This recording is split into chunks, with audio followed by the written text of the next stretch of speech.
রুমিন ফারহানা, ব্রাহ্মণবাড়িয়া, প্রশ্ন করতে পারেন। মাননীয় স্পিকার, আপনাকে ধন্যবাদ। মাননীয় স্পিকার, বেসরকারিভাবে নন ইউরিয়া সার আমদানি ২৬-২৭ অর্থ বছর থেকে আর করা হবে না বলে সিদ্ধান্ত নেওয়া হয়েছে।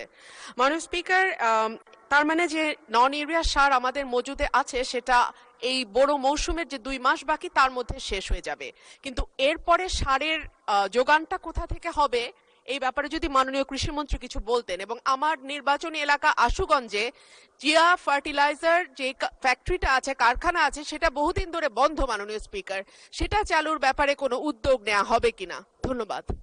মাননীয় মন্ত্রী। ধন্যবাদ মাননীয় স্পিকার, ধন্যবাদ আপনার মাননীয় সংসদ সদস্যকে আপনার মাধ্যমে ধন্যবাদ জানাচ্ছি। মাননীয় স্পিকার, মাননীয় সংসদ সদস্য যেই বক্তব্য দিয়েছেন আমাদের সারের ব্যাপারে, এই মুহূর্ত পর্যন্ত আমাদের কাছে যেই পরিমাণ ইউরিয়া সার আছে, আমরা জুলাই পর্যন্ত আমাদের জুন বা জুলাইয়ের বিগিনিং বা মিডল পর্যন্ত আমাদের ইউরিয়া সার আছে। এখানে উনি জানতে চেয়েছেন পরবর্তীতে আমরা ইউরিয়া সার কোত্থেকে নিয়ে আসবো। এরই মধ্যে আমাদের আলোচনা চলছে।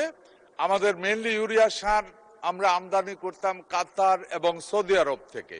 এরই মধ্যে আমাদের প্রতিনিধি মাননীয় প্রধানমন্ত্রীর একজন উপদেষ্টাকে কাতারে পাঠিয়েছেন, ওনার সাথে গতকাল রাতেও আমার কথা হয়েছে।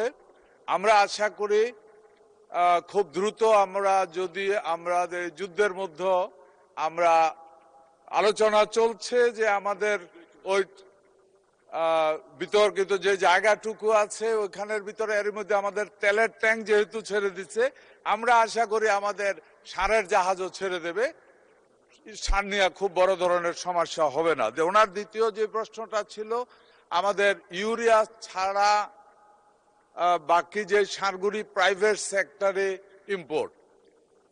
মাননীয় স্পিকার, আমি জাস্ট গত 1 মাস আমি এই দায়িত্ব নিয়েছি, এর মধ্যে সারটা নিয়ে আমি একটু ঘাটাঘাটি করেছি।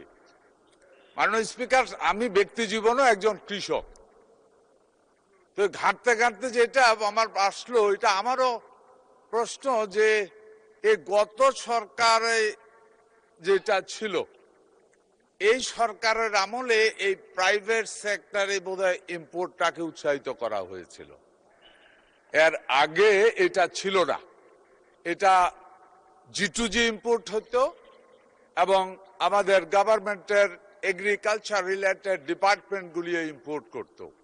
এ ব্যাপারে আজকেও আমাদের কথা হয়েছে, আমরা আশা করছি এই ব্যাপারে আমরা আলোচনা করব।